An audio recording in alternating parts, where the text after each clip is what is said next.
भीड़ को हमेशा संख्या में सुकून मिलता है। उसे लगता है कि एक साथ चलना ही सुरक्षा है और जो अकेला चल रहा है वह खतरे में है। पर सच्चाई उलट है। भीड़ में जो समाहित हो जाता है वह सुरक्षित जरूर होता है, पर जीवित नहीं रहता। उसका अस्तित्व दूसरों में घुल जाता है। वह अब खुद नहीं होता, बस एक संख्या बन जाता है। भीड़ में जुड़ते ही व्यक्ति खो जाता है, उसका नाम मिट जाता है, उसकी आत्मा मौन हो जाती है।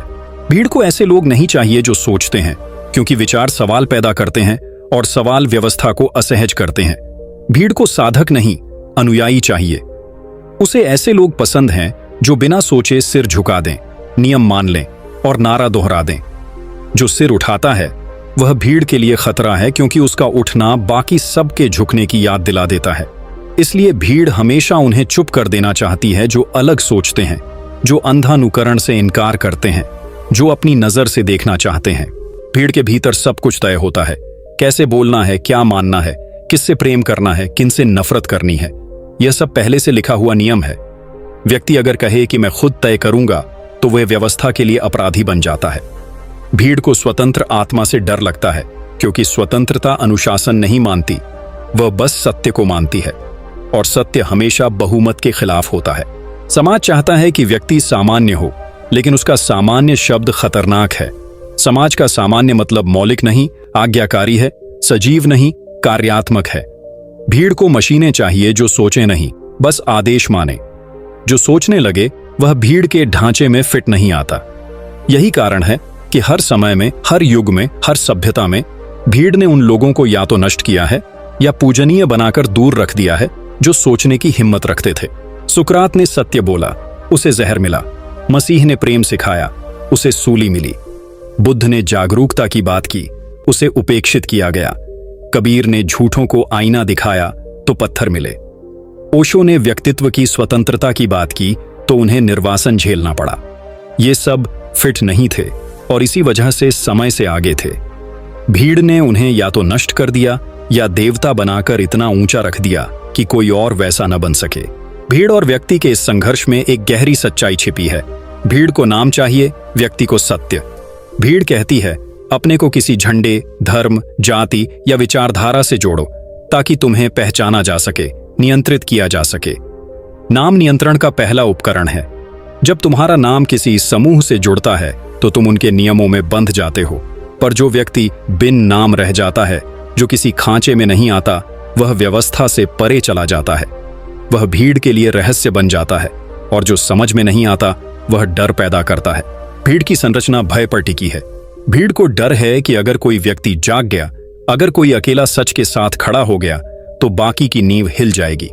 बेचैन करने वाली यह बात कि उसका मौन बाकी लोगों की आवाजों को बेमानी बना सकता है। उसका ना पूरी व्यवस्था के झूठ को खोल सकता है। इसलिए समाज उसे विद्रोही, पागल, नास्तिक, असामाजिक कहकर किनारे करता है।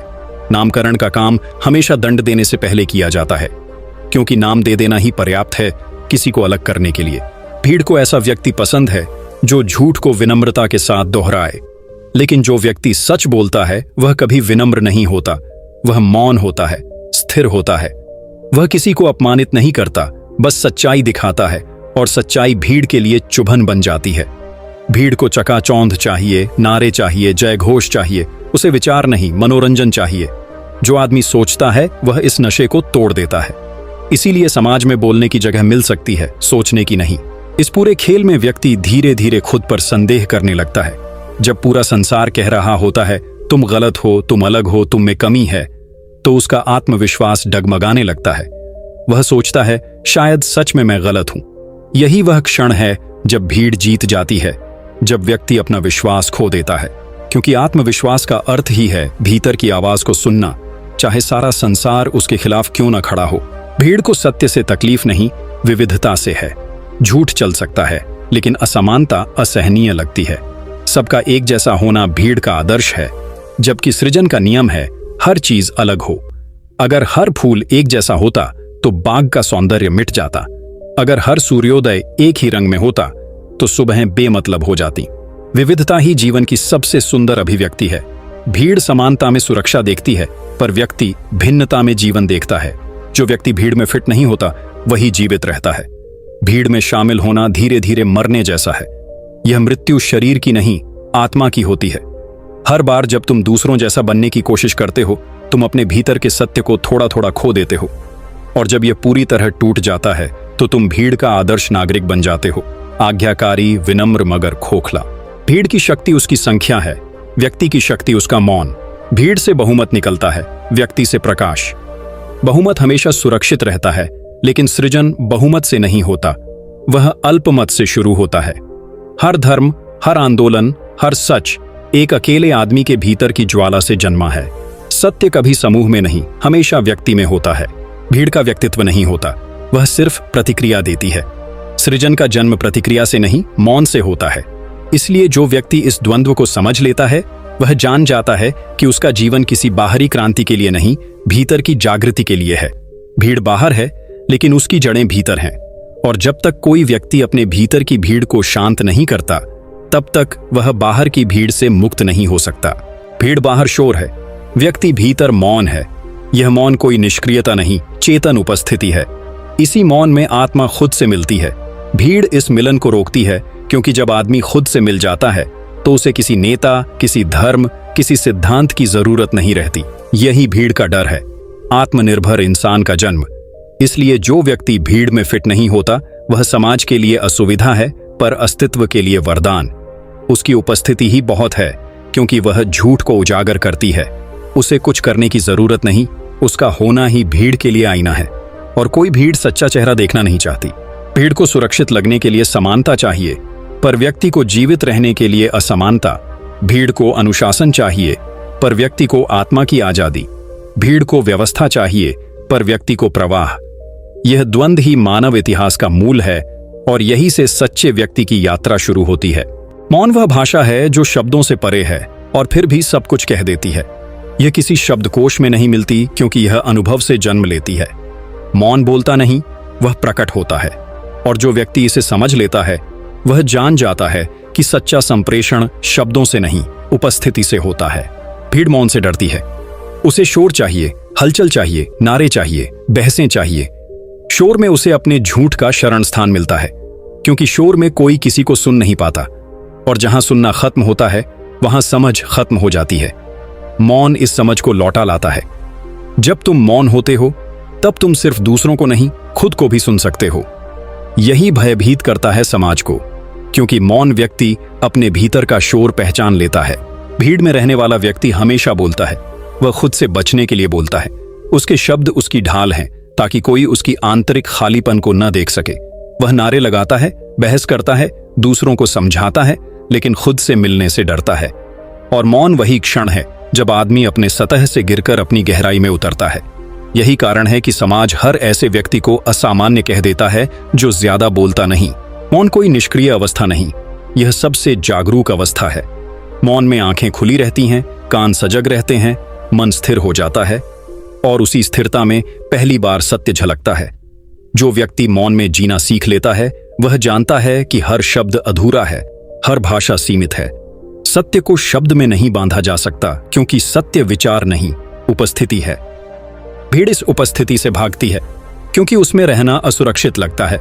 मौन में चेहरा नहीं बचता, भूमिकाएं मिट जाती हैं, बस अस्तित्व बाकी रहता है, और अस्तित्व के सामने झूठ टिक नहीं सकता। तुम मौन में रहते हुए किसी को धोखा नहीं दे सकते, क्योंकि वहां कोई दूसरा नहीं रहता, वहां सिर्फ तुम हो और तुम्हारा सच। मौन व्यक्ति समाज में एक रहस्य बन जाता है। भीड़ उसे समझ नहीं पाती, इसलिए उससे डरती है। वे कहते हैं कि वह अलग है, अजीब है, जड़ है, लेकिन वह अजीब नहीं है, वह बस भीतर है, और जो भीतर है वह बाहर के लिए हमेशा रहस्य होगा।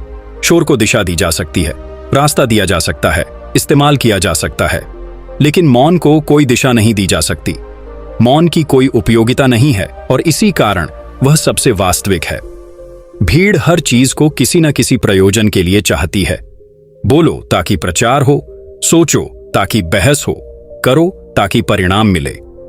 मौन किसी प्रयोजन से नहीं आता, वह बस होता है, स्वाभाविक, मौलिक, स्वतंत्र। मौन व्यक्ति को शक्ति देता है। यह शक्ति बाहरी नहीं, आंतरिक है। ऐसी शक्ति जो किसी पर शासन नहीं करती, बल्कि खुद को जीतती है। मौन का व्यक्ति क्रोध नहीं करता, फिर भी उसका प्रभाव तूफान जैसा होता है। वह किसी को समझाने की कोशिश नहीं करता, फिर भी उसकी उपस्थिति एक संदेश बन जाती है, क्योंकि मौन में जो व्यक्ति खड़ा होता है उसका अस्तित्व ही भाषा बन जाता है। हर युग में जिन्होंने जीवन का गूढ़ अर्थ समझा, उन्होंने मौन की शरण ली। बुद्ध बोले नहीं, वे मौन में उतरे। कबीर ने कहा, शब्द से नहीं सन्नाटे से सुनो। मीराबाई ने गाया, पर भीतर एक अटूट मौन बहता रहा। और ओशो ने कहा, मौन में ही ईश्वर का पहला दर्शन है। मौन कोई धार्मिक अभ्यास नहीं, यह जीवन का सबसे सहज क्षण है, जब तुम खुद को रोकना छोड़ देते हो, जब तुम बस होते हो। भीड़ उस व्यक्ति से डरती है जो मौन होता है, क्योंकि उसे नियंत्रित नहीं किया जा सकता। शोर को दिशा दी जा सकती है, लेकिन मौन का कोई रास्ता नहीं। जब कोई व्यक्ति मौन में बैठता है, तब उसकी स्वतंत्रता संपूर्ण हो जाती है। वह किसी को न समर्थन देता है, न विरोध। वह बस देखता है, साक्षी की तरह। और यही साक्षी होना सबसे बड़ा विद्रोह है, क्योंकि भीड़ की पूरी व्यवस्था इसी पर टिकी है कि लोग देखें नहीं, बस प्रतिक्रिया दें। मौन व्यक्ति प्रतिक्रिया नहीं देता, वह बस समझता है। और समझने वाला व्यक्ति कभी बीते हुए का गुलाम नहीं बनता, वह हर क्षण नया हो जाता है। मौन उसे भीतर से पुनर्जन्म देता है। उसका जीवन अब घटनाओं से नहीं, अनुभव से भरता है। भीड़ कहती है, मौन कमजोरी है, पर सच्चाई यह है कि बोलना आसान है, चुप रहना कठिन। मौन का आदमी डरता नहीं, वह बस अपनी ऊर्जा को भीतर की ओर मोड़ देता है। मौन का अर्थ शब्दों से परहेज नहीं, बल्कि अनावश्यकता का अंत है। जब सब कुछ अनावश्यक गिर जाता है, तब जो शेष रहता है वही मौन है। कुछ लोग मौन को उदासी समझते हैं, पर मौन में उदासी नहीं, गरिमा होती है। मौन का अर्थ खालीपन नहीं, गहराई है। यह वैसा मौन नहीं जो डर से आता है, यह वह मौन है जो समझ से आता है। यह भीतर की संतुलन की अवस्था है, जब न विरोध है न स्वीकार, बस एक शांत जलाशय की तरह स्थिर उपस्थिति। मौन व्यक्ति का जीवन बाहर से साधारण लगता है, लेकिन भीतर से वह अग्नि है। उसकी स्थिरता में अद्भुत शक्ति छिपी है। उसके आसपास जो भी आता है वह भी थोड़ा शांत हो जाता है। ऐसा लगता है जैसे उसकी उपस्थिति आत्मा को याद दिला रही हो कि असली घर बाहर नहीं, भीतर है। समाज को यह स्वीकारना कठिन है, क्योंकि मौन समाज में कोई स्थान नहीं रखता। समाज को वक्ता चाहिए, प्रचारक चाहिए, उपदेशक चाहिए। ऐसे लोग जो भीड़ को दिशा दें, उत्साह दें, नियंत्रण में रखें। मौन व्यक्ति न दिशा देता है, न नियंत्रण, वह बस उपस्थिति है। और यही उपस्थिति व्यवस्था के लिए चुनौती बन जाती है, क्योंकि उसकी स्थिरता दूसरों की अधीरता को उजागर कर देती है। मौन एक निमंत्रण है भीतर लौटने का। यह किसी अभ्यास से नहीं आता, बल्कि थकान के उस बिंदु से जन्म लेता है जब शब्द अपना अर्थ खो देते हैं। जब व्यक्ति देखता है कि बोलते बोलते भी वह कुछ नहीं कह पा रहा, तब वह चुप होता है। लेकिन वह चुप जो मजबूरी से आती है, वह मौन नहीं। मौन तब आता है जब व्यक्ति जानबूझकर शब्दों से परे जाने की हिम्मत करता है। मौन व्यक्ति अब किसी संघर्ष में नहीं पड़ता। वह देखता है कि हर विचार, हर बहस, हर वाद विवाद अधूरा है। सत्य किसी तर्क में बंद नहीं, वह उस तर्क के पार का अनुभव है। और यह अनुभव सिर्फ मौन में मिलता है। जो मौन है वह साक्षी है, जो साक्षी है वह मुक्त है, जो मुक्त है उसे अब कुछ पाना नहीं, बस होना है। यही मौन की परिपूर्णता है, जहां शब्द मिट जाते हैं और सत्व बचता है। मौन कोई उपलब्धि नहीं, यह स्वभाव है। हम सब मौन में पैदा होते हैं, मौन में मरते हैं। बीच का शोर बस यात्रा का भ्रम है। शुरुआत और अंत दोनों में मौन है। वही सत्य है, वही शाश्वत है। मनुष्य का सबसे बड़ा डर है अस्वीकृत किया जाना। वह इस भय में जीता है कि अगर समाज ने उसे ठुकरा दिया, अगर लोग उसे अलग समझने लगे, तो उसका अस्तित्व अर्थहीन हो जाएगा। इसी डर से वह दूसरों जैसा बन जाता है। वह सोचता है स्वीकृति ही सुरक्षा है, लेकिन यह भ्रम उसके जीवन की जड़ में है। स्वीकृति आत्मा की नहीं, अहंकार की जरूरत है। जब तक कोई व्यक्ति दूसरों की स्वीकृति से संचालित है, वह उनके बंधन में जी रहा है, स्वतंत्र नहीं। जिस क्षण तुम अस्वीकृति स्वीकार करते हो, उसी क्षण तुम स्वतंत्र हो जाते हो। वह क्षण कठिन होता है, पर वही पल तुम्हें भीतर से जन्म देता है। हर सच्चा व्यक्ति पहले अस्वीकार किया गया है। बुद्ध को समाज ने ठुकराया, क्योंकि उसके मौन ने सबकी नींव हिला दी। मसीह को सूली मिली, क्योंकि उसने प्रेम की एक ऐसी परिभाषा दी जिसमें कोई सीमा नहीं थी। कबीर को पत्थर मिले, क्योंकि उसने सवाल किए। जो भी व्यक्ति समाज की नकल नहीं करता, वह अस्वीकार के रास्ते पर ही चलता है। भीड़ के लिए अस्वीकृति दंड है, पर व्यक्ति के लिए वह दीक्षा है। जब तुम्हें पहला अस्वीकार मिलता है, तो तुम समझो तुम्हें पुकार मिली है भीतर की यात्रा के लिए।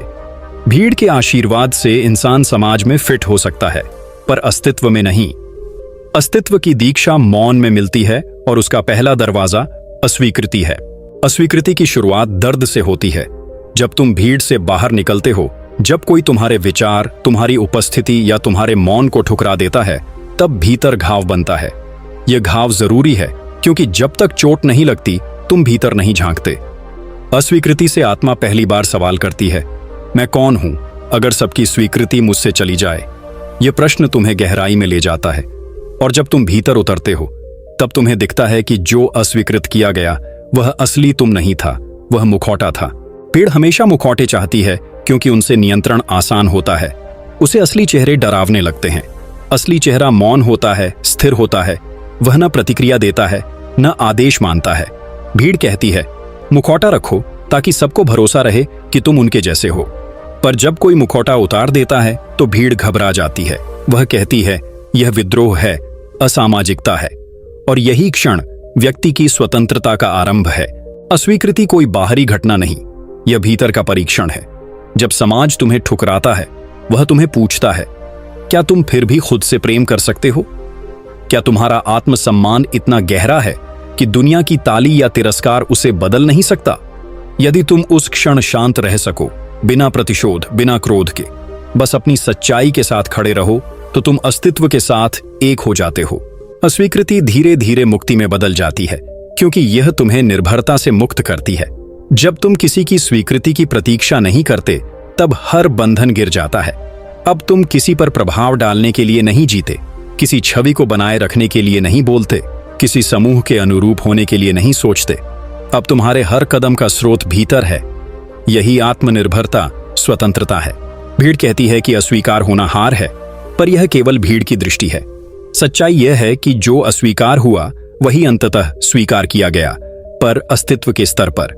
जो लोग ऊपरी स्तर पर सबके प्रिय हैं, अंदर से टूटे हुए हैं, और जो अंदर से स्थिर हैं, बाहर से अस्वीकृत दिखते हैं। अस्तित्व हमेशा भीतर की सच्चाई को महत्व देता है, बाहर की छवि को नहीं। जब व्यक्ति अस्वीकृति से गुजरता है, वह समझने लगता है कि स्वतंत्रता की राह एकांत से होकर गुजरती है। अकेलापन अब शत्रु नहीं रहता, वह मित्र बन जाता है। जो शुरुआत में घुटन देता था, वही धीरे धीरे मौन बन जाता है। अस्वीकृति व्यक्ति को बाहरी संबंधों से अलग करके भीतर के अस्तित्व से जोड़ देती है। यह टूटना नहीं, पुनर्संयोजन है। समाज में लोग एक दूसरे की स्वीकृति के लिए जीते हैं, और यही कारण है कि उनमें स्थायित्व नहीं। उनका सुख दूसरों की राय पर टिका होता है। आज तारीफ मिली तो आनंद, कल आलोचना मिली तो पीड़ा। पर जिसने अस्वीकृति को स्वीकार लिया, वह इन दोनों के पार चला गया। अब उसका आनंद बाहरी नहीं, आंतरिक है। तुमने देखा होगा, जब कोई व्यक्ति भीड़ से अलग रास्ता चुन लेता है तो लोग उसे समझाने की कोशिश करते हैं। सब ऐसा करते हैं, तुम क्यों नहीं? पर यदि सब गलत हों तो क्या सही भीड़ के हिसाब से तय होगा? सत्य कभी बहुमत से नहीं चुना जाता। सत्य अकेले आदमी के भीतर जन्म लेता है, जो भीड़ की दिशा में नहीं चलता। अस्वीकृति व्यक्ति को यह दिखाती है कि उसकी यात्रा व्यक्तिगत है। भीड़ को मंजिल चाहिए, व्यक्ति को अनुभव। भीड़ को रास्ता चाहिए, व्यक्ति को दृष्टि। इसीलिए भीड़ हमेशा कहेगी, हमारे साथ चलो, और आत्मा कहेगी, रुको, भीतर देखो। अस्वीकृति तब आती है जब तुम भीतर देखते हो और बाहर की अपेक्षाओं से इनकार करते हो। यह सच है कि अस्वीकृति की कीमत भारी होती है। तुम्हें अकेलापन मिलता है, तिरस्कार मिलता है, आरोप मिलते हैं। लोग कहते हैं तुम बदल गए हो, लेकिन जो नहीं बदलते वो कभी बढ़ते नहीं। हर सच्चा विकास अस्वीकृति के गर्भ से जन्म लेता है। अस्वीकृति उस बिंदु पर ले जाती है जहां तुम्हें किसी मुखौटे की जरूरत नहीं रहती। अब तुम जैसे हो वैसे ही स्वीकार्य हो, खुद के लिए। धीरे धीरे अस्वीकृति की ऊर्जा प्रेम में बदल जाती है, क्योंकि जब तुम भीतर से मुक्त होते हो तब तुम्हें किसी से कोई शिकायत नहीं रहती। जिसने अस्वीकार किया वह अब शत्रु नहीं बनता। तुम समझते हो कि वह अपनी सीमाओं में था, अपने भय में था। अब तुम उसे दोष नहीं देते, बल्कि उसकी स्थिति को देख पाते हो। यह देखना करुणा है, और करुणा ही मुक्ति का दूसरा नाम है। अस्वीकृति अंत नहीं, आरंभ है। वह आरंभ जब व्यक्ति बाहरी दुनिया से भीतर की ओर मुड़ता है। बाहरी जीवन भीड़ का खेल है, जहां हर कोई भूमिका निभा रहा है, पर भीतर कोई भूमिका नहीं, कोई मुखौटा नहीं। वहां सिर्फ होना है। अस्वीकृति वही द्वार है जहां तुम पहली बार होने की ओर कदम रखते हो। अंततः अस्वीकृति का अर्थ है अपना देना छोड़ देना ताकि तुम्हें खुद मिल सको।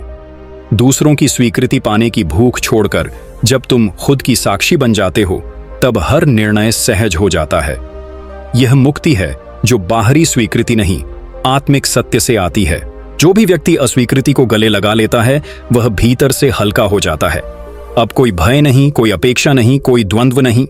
वह जानता है कि अस्वीकृति जीवन की सबसे बड़ी कृपा थी, क्योंकि उसी ने उसे दूसरों की नजरों से निकालकर खुद की आंखों में ला खड़ा किया।